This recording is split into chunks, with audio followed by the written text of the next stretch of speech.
So ayun mga ka-Team Daddy Frankie, mga kababayan, mga kabarangay, what's up po? At nagbabalik muli ang inyong lingkod, Pikwa Official po. Ayan. So eto na nga mga kababayan, 'di ba? Sa last vlog natin mga kababayan, sinabi ko merong i-upload si Daddy Frankie na ikaiinis nyo sa pagbabalik niya ni Daddy Frankie kay Ansing at kay Kuya Oliver. O eto na nga 'yon, 'di ba? Eto na 'yung sinasabi ko sa inyo. Oh, sa mga hindi pa po nakakapanood, no? Panoorin niyo na po kay Daddy Frankie. Pero ito, yung bibigyan natin ng reaction ngayon. Oh, 'di ba? Nasabi ko sa inyo nakakainis nakakagigil na 'di ba? At manggagalaiti talaga kayo sa galit dahil nga po sa attitude ni Diyos ko naman sa harapan pa ng ibang tao, sa harapan pa nila Daddy Frankie. Parang wala nang sinisino talaga to si Ansing no? Hindi naman sa pinupunteriya natin ang pinupunteriya si Ansing, pero mali na po kasi yung ganitong klase ng pag-uugali na which is dapat i-correct niya. Wala namang magawa si Daddy Frankie. Actually, parang nga siya nag-aalaga ng bata 'di ba? Parang mas nangungonsumi pa si Daddy Frankie kaysa kay Kuya Oliver 'di ba? Kung tutusin, dapat nga mas madali silang pakiusapan ni Daddy Frankie dahil 'di ba? Maayos yung takbo naman ng pag-uutak nila, pero parang mali, baliktad. Di po ba mga kababayan? Parang ang nangyayari, si Daddy Frankie wala siyang problema kay Kuya Oliver. Nagkakaroon siya ng problema sa magkakapatid, especially dito nga kay Ansing. Ito panoorin natin yung ibang video kung saan nagkasagutan, biglang pumasok to si Ansing. Ito, let's all watch this mga kababayan. Kung hindi ngayon ang panahon na para sa'yo, huwag mainis dahil ganyan ang buhay sa mundo. Huwag mawawalan ng pag-asa, darating din ang ligaya. Oh, sige. Ang isipin mo'y may bukas pa na mayroong sigla saya. Kabigo ay hindi hadlang upang tumakas ka. Huwag kang iiwas pag nabibigo. Dapat na ang lumaban ka. Yun na! Tama na. Ang kailangan mo'y tibay na ang loob kung meron pagsubok man. Ang liwanag ay di magtatagal at muli mong namamasdan. Ikot ng mundo ay di lagi di katid kasawian. Basta't maghintay ka lamang. Yun! First love, never die. First love, never die. Di ka mauniniwala sa libertad. Oo? First love ang totoo. Ha? First love ang totoo. First love ang totoo.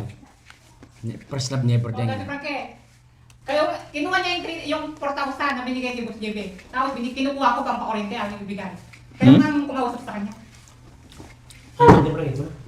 Nung ako kumukuha, ang tapang-tapang sa akin, Daddy Frankie. Ngamin, si Daddy Frankie ang nagbigay. Alam mo, ibibigay ko sa'yo. Sabi ko nga pang pakuryente. Ayaw ibigay sa akin. Hindi naman ikaw ang nagbigay sa akin Si Daddy Frankie ang nagbigay. Sige. Buti binigay mo sa kanya kasi pang pakuryente din yan. Ganyan. Sa si Oliver, hindi. Once love never die. Ay, sister, upo ko muna. Ay, hindi. Yung mga tinasabi mo sa akin na masasakit, pinapalayo mo ko sa bahay. Ang karapatan mo sabihin niya sa akin. Upo ka muna din Ay, hindi. Kanina wala si Daddy Frankie, ang tapang-tapang mo sa akin. Ngayon, Bukan parang ang ako. maampo pa. Pag wala sila, ang tapang-tapang mo sa akin. Kanina Daddy Frankie, sabi ko nagtataka ako, nagluto siya dito. Ba't nagluluto ka dyan? Di pa nga ako magluto. O bakit? Pakialam mo, sabi niya sa akin, di magluto ka rin. Sabi niya sa akin. Ay, pagkain namin nila ba? Eh, tayo Diba? mo papunta ito, tinagal mo na yung duyan Tapos ngayon pagkain niyo, sasabihin mo, ang galing mo naman ng Marte. Akala mo ama mong kung sino kang mabait. Ang pangit-pangit ng bahay mo. Dito na tayo titira sa bahay mo. Kung may camera, ang bait-bait mo, pero pag walang camera, pakala mo kung sino ka. Sige, ilabas mo yung tapang mo ngayon. Nandiyan yung camera o nandiyan si Daddy Frankie. Sabihin mo yung gusto mong sabihin. Sige na, hayaan mo na nanay. Ang camera, yung yabang-yabang niya sa akin, Daddy Frankie. Ne- Pakilang ko to, bakit daw siya nagluluto dito? Ne- Sabi ko, inaalala ko yung niluluto dyan, yung pagkain ni Kuya Oliver, hindi yung pang sarili lang natin. Inuuna ko yung kapakanan ng kapatid natin, hindi yung sarili ko.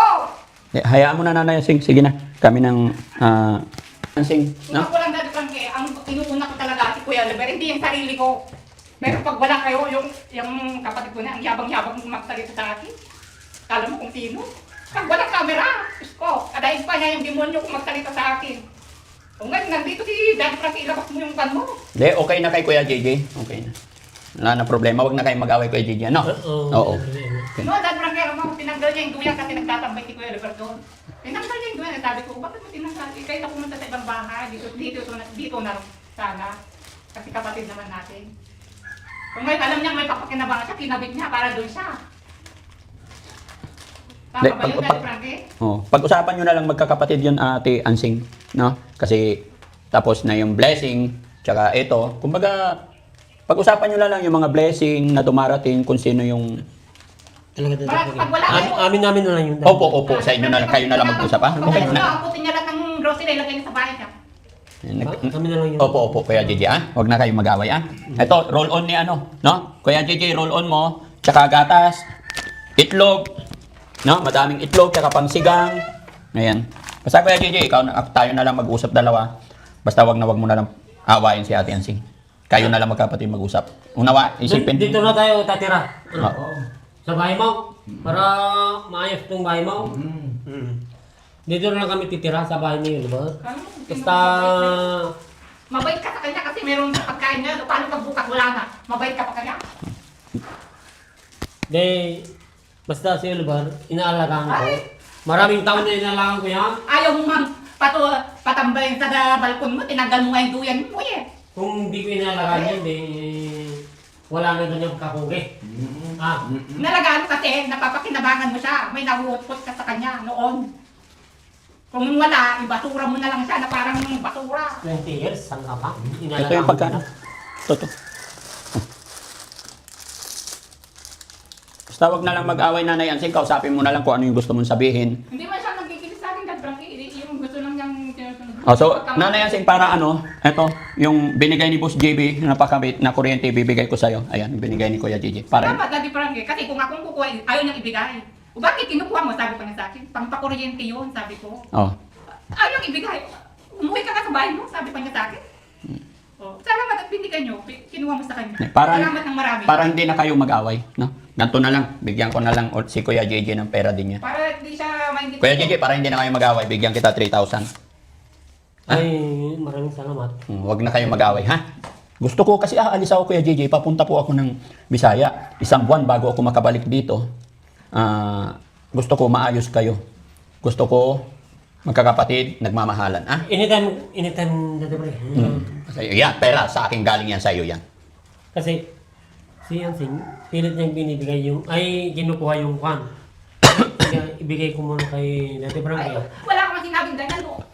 Nag-iimbento ka lang sa salita. Hindi sana sinabi mo noon. Bigay ko muna kay Daddy Frankie. Sa kanya pumupunin. Eh, hindi. Salita mo sa akin. Ay, hindi. Sabi niyo pa sa akin. Wala. Pinupili ko na ng bigas. So, ganito yan, Nanay Ansing, okay na. Binigay niyo yung pera. So, gusto ko, pag umalis ako, huwag na kayo mag-away, ha? Siya lang naman ang gumagawa ng gulo, Daddy Frankie. Kung ako lang, nananahimik ako, inuuna ko yung kapatid ko. Hindi yung sarili ko. Tapos, Siya lang mayabang na gumagawa Pero ng sarili Daddy ko. Frankie, magluto kami dito para, ano ba? Lutuin namin ito. opo. Para kumain kami ni Oliver. Opo. Alam mo, Daddy Frankie, pag naubos niya, wala na siyang pakinabang. Doon ka na, sabi niya. Tignan natin lang. Sa 20 years nang inalagaan ko si Oliver. Kung hindi alagaan mo, ganun yung pag-aalaga mo, ganun. Maganda ba yung pag-aalaga niya? Tanungin kita dati, maganda yung pag-aalaga niya. Ano, wag na natin balikan yun, yung tapos na. Ang pag-usapan natin, isipin nyo na lang kung paano kayo ngayon. Parang pinagmamalaki niya yung pag-aalaga niya, Daddy Frankie eh. Wag na kayo mag-away. Pag tapusin na natin, magkaisa na lang po kayo. Kasi total, may dumating naman sa kanya, may dumarating din sa inyo. Yun nga eh, hanggang ko, bakit parang naiingit pa siya sa akin? Yun nga ang problema eh. Nananahimik ako eh. Ginugulo niya ako, Daddy Frankie. Mayroon naman dumarating sa kanya. Kay Oliver, kay Ansing, kay Gigi. Opo. Itong meron to kay Kuya Oliver. O bakit kinukuha mo? Hindi, pinahawak ko lang sa kanya kasi wala ka noon, di ba, nahilo ka. Kuya nga kinukuha ko noon nung umalis kayo. Ayaw nang ibigay. O anong gusto niyang sabihin? Kasi- Kanya na. kasi- Hindi mo kinuha, Daddy Frankie eh. Kung makukuha ko pa kaya. Kasi siya yung nandoon. Okay. Kasi pagka pinahawak namin, magsisigarilyo. Kaya nga, Daddy Frankie, nung kinukuha ko na pampakabit ng kuryente yan, ako, ayaw nang ibigay. Pa- Wala na, pinabili mo Pati yung 1,000, para alam din ni Kuya JJ, yung 1,000 na nasa sobre, binigay ni Ma'am Marites, sa'yo ko naman naiabot yun. No? Nasa akin. So, excuse me. So ngayon, wag na lang kayong mag-away. Kuya JJ, pangako mo sa akin yun, wag mo na awayin si Ate Ansing. Ako na lang isipin. Di ba 4,000 yung binigay niya? Buti na lang Daddy Frankie, nandiyan kayo. Ni Boss J. Nga nang 5,000 yun. nagkagabi kayo. 3,000 lang ito. Okay na yan, para wala nang gulo. binili ko ng gasol, binili ko ng Ikaw ba bigas. bumili ng tangke? Hindi, nauna na yan nabili. Kasi Sabi yung, niya, dyan daw bumili. hindi. Binili ko ng bigas. Para may Nauna na yan pagkain tayo. nung kasabay yan, di ba Kuya Jesse? Sabay-sabay binili niya. Oo. Ikaw yung bumili, di siya. Opo, kami po. Oh, ba't sabi niya, siya daw bumili? Yan, hindi rin naman kagaling din sa sponsor. Kasama, Oo, kasama si Jay. Sinasabi niya siya Kasi yung perang binigay ni Boss JB, nung blessing. Oo nga. Binili ito, mga yan, wala pang blessing. Oo nga, pero sinasabi niya siya yung bumili. Hindi, lasing lang siya. Ay, tanong. Hayaan na, okay na yun. Basta Kuya JJ, wag na mag-away, ah. Baka Oo. pag alis ko, mag-away kayo, ah. Hindi. Ayoko. Pag nag-away kayo, hindi na ako babalik dito. wala nang Dito ka, Kuya Jesse, kasi ikaw namin, kayo. Wala kang away-away. Naka-blatter yan, dadamputin niya ng polis. Hindi, bakit hindi ako papayag? Walang pulis-pulis, wag na tayo humabot doon, di ba? Kasi magkakapatid tayo. Nanggugulo siya. Pag nakainom siya, nag-aamo niya ng away. Oh. Di ba ang gugulo yun? Nananahimik kami, ginugulo niya kami. O ano gusto niya, palabasin ng gano'n. Ate Ansing, wag na tayo mag-away. Unawain na lang natin. Alang-alang. Ganyan lang yan, Ate Frankie, ang amo-amo niya, pero pag wala kayo, iba yung ugali niya. Magkakabit tayo. Magkakapatid kayo yun. Kanina, tapang-tapang lang niya sa akin. Hindi, alang-alang na lang kay Kuya Pero Oliver. pag nakaharap yung video, kala mo kung sino siyang maamo. Itong packet na to, itong pan na to, akala mo masama ugali, pero hindi, inuuna ko yung kapatid namin. Isa, akala mo, kaama mo ng mukha niya. Yung pagkaamo niya, yan yung pagkademonyo ng ugali niya. Hindi. Kaya rin dito yung Oo. pumiliwanag niya.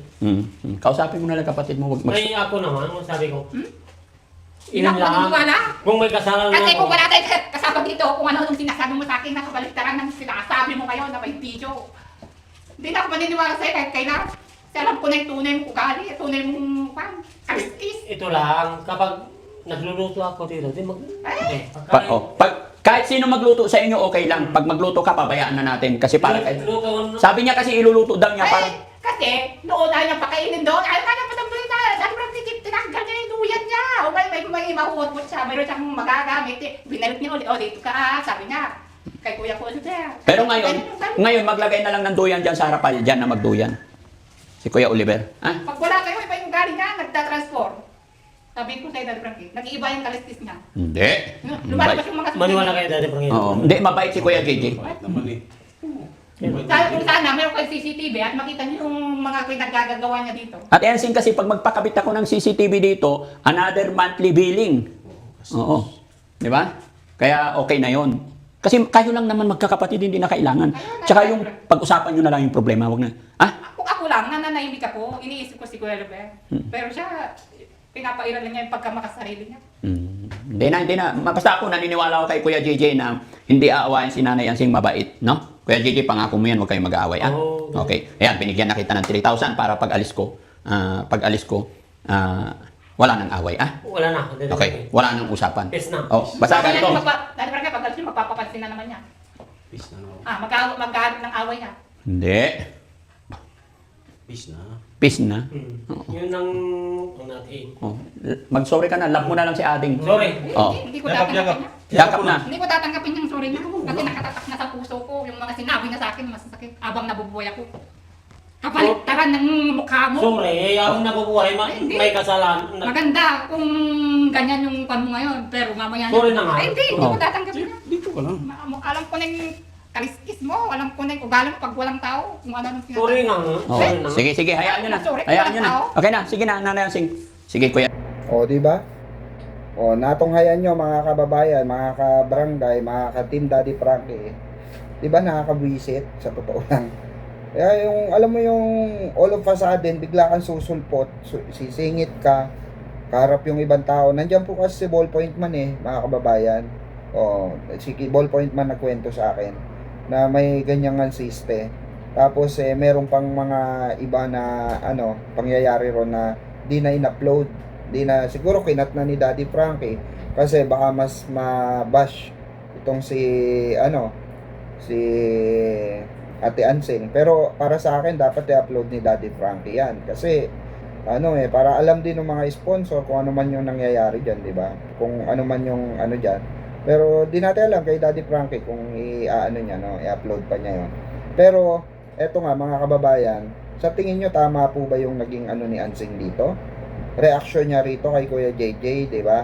Dahil lang sa 4K na kinukuha niya. May katwiran si Kuya JJ, sa kanya inabot eh. 'Di ba? Sa kanya inabot eh. So hindi naman niya alam kung ibabayad talaga ni Ansing sa kuryente. Kung kinukuha niya yung 4K na ibabayad daw sa kuryente, eh kung hindi siya pinagkakatiwalaan ni Daddy Frankie, i-respect niya sana 'yon, 'di ba? I-respect niya sana. Ganun lang kasimple 'yon, respetuhan lang naman eh. Kaso ang nagiging problema kaya na sila nag-aaway ni Kuya JJ, parang ang feeling ni ano siguro rito, Ansing, mga kababayan, mga ka-Team Daddy Frankie, eh, nababypass siya dahil siya ang nakilala na mas may ano, kumbaga mas open sa vlog ni Daddy Frankie, 'di ba? O na parang lumalabas na parang siya yung mas may care, hindi itong sila Kuya JJ at yung ibang kapatid, 'di ba? O parang ganun yung gustong palabasin ni ano rito, Ansing, na siya yung may karapatan sa lahat ng bagay when it comes to Kuya Oliver, which is para sa akin mali yun. Maling-mali po dahil kailangan mag-unite kayo magkakapatid, mag-usap-usap kayo kung ano ba yung nararapat at kailangan na solusyon para hindi kayo magbangayan regarding dyan sa mga nakukuha tulong ni ano. Yan mahirap eh mga kababayan.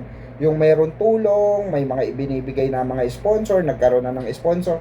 Yan ang mahirap sa isang charity vlogger mga kababayan, mga ka-Team Daddy Frankie, na magbabalanse ka doon sa beneficiaries at doon sa pamilya ng beneficiaries mo. Mahirap talaga yung sitwasyon ni Daddy Frankie dito. Doon sa mga nagsasabi po na bakit kasi hinahayaan nyo si Ansing, si Kuya JJ, si Ansing na ganyan-ganyan. Hindi po may iwasan yon mga kababayan. Lalo-lalo na, 'di ba, ang punot dulo niyan lahat 'di ba, pera, 'di ba? Sponsor. So, ang hirap lalo na nalaman ni Ansing na may nagbigay ng grocery kay Kuya Oliver at kay Kuya JJ, 'di ba? O so ang tendency noon, si Ansing wala, maiinggit talaga yung tao. Pero Ate Ansing, ito lang no, dapat tigilan mo na yung ganyang klase ng mindset. Oo, instead na matuwa ka, merong mga kapatid mo, meron ka din, nabigyan ka naman na ng mga sponsor, tama na yun, 'di ba? Makontento tayo kung ano yung mga naibibigay sa atin, pinagkakaloob ng buong may kapal, 'di ba? Oh, hindi ang nangyayari kasi mga kababayan, parang ang lumalabas, naiinggit itong si 'di ba? Itong si Ate Ansing. Oh. Kayo ba mga kababayan, mga ka-Team Daddy Frankie, ano ba masasabi nyo rito sa ugali na ipinakita ni Ansing sa harapan ng camera, kaharap si Daddy Frankie habang nag-uusap sila ni Kuya JJ? Kayo, comment down below mga kababayan, ano? At saka, eto pa pala mga kababayan, ang balita ko, no, kakapasok lang na balita sa akin, may isang supporter, parang ka-GC ata ng isang, ang isang babae, ka-GC. So, umalis ito, taga-suporta niya, itong Inday na ito. Oo, yung nakaaway ni, ni pangalan nito? Ni Ansing. Nakakala mo, kung sino daw sa GC na tinuturuan daw yung nila, GC nila na wag daw pumasok kay Ballpoint Man at sa ibang mga reactor. Parang tendency, gusto lang niya ata, siya lang yung makikilala, siya lang yung katangkilikin ng mga supporter or follower ni Daddy Frankie, no? Pangit yung ganung ugali. So, ang balita ko nga, nilayasan nga ng mga ibang supporter at nagsumbong kay Ballpoint Man. Ngayon, sinabi naman sa akin ni Ballpoint Man, binalita niya sa akin, nakausap ko din yung isang supporter na nagsumbong na ganun nga, tapos kinakantyawan pa daw tong ayon sa sa mga informante doon sa loob ng GC nila, kinakantyawan daw itong ni Inday, itong mga asawa ng mga Team Daddy Frankie, na kesyo TikTok daw ng TikTok, ang papangit naman daw. Tama ba yon mga kababayan? So meaning to say, pati si Aling Rochelle pangit, 'di ba? Parang inaano nito ni Inday na basurera, Inday basurera, basta Inday yung pangalan nun no? Hindi ko maintindihan ito kung ano bang pinaglalaban ito sa buhay, at parang gusto lang pumasok sa entrada kay Team Daddy Frankie, at yan na, nagbida-bida na. Ito yung pangit, no, na sistema, yung papasok ka sa eksena tapos magbida-bida ka na lang, 'di ba? Mag-ano-ano ka na lang diyan, magtuturo ka pa ng mga kabulastugan sa mga supporter, pangit po yun, di ba? Ang Team Daddy Frankie po ay nasa charity vlogging, nasa ano po yan, pagbibigay. Tapos ikaw nagtuturo ka ng kawalangyaan sa mga supporter na or follower ng Team Daddy Frankie. Naghahasik po kasi siya ng toxicity sa mga GC, mga kababayan, mga ka-Team Daddy Frankie, which is pangit. Tapos sinabihan pa niyang pangit daw naman daw ng mga asawa daw ng buong Team Daddy Frankie, yung mga asawa daw pa-TikTok ang papangit naman daw. Grabe itong babae na to. Hindi ko pa masyadong kilala to, pero kikilalanin natin to, no? Hihimay-himay natin kung ano yun, saan ba nang galing to. Alam ko kay ka-business nang galing tong hayop na to no? Pasensya na po sa lengguwahe natin, pero yung mga ganitong klase ng tampalasang kutong lupa, no, sa lipunan mga kababayan, tinatagpas po yan, no? Kasi pangit po yung salot, merong salot na nagkakalat ng mga katarantaduhan. Alam ko itong tao na ito galing kay ka-business ito So siguro yung toxicity kay ka-business dinadala ngayon kay Daddy Frankie So pumasok siya kay Daddy Frankie para maging reactor, pero basurang klaseng reactor pala ito, according dun sa mga kasama niya sa GC na lumaya sa kanya. Yun po ang sinabi ng mga ka-GC niya. So ayan, sana po, no, maging ano po tayo, aware po tayo sa mga masyadong sip-sip kay Daddy Frankie, yung mga akala mo talagang super super close kay Daddy Frankie na ewan, no, lalo na yung sa mga reactor, mag-ingat po kayo, Kami, matagal na namin kilala yan si Daddy Frankie, kabisado na namin ugali niyan. Kami, hindi na namin kailangan magpasikat ni ballpoint man kay Daddy Frankie or magdididikit pa, no, para lang masabing, ay, close kami ni Daddy Frankie, kaibigan namin si Daddy Frankie. Hindi po kami ganong klase ng tao.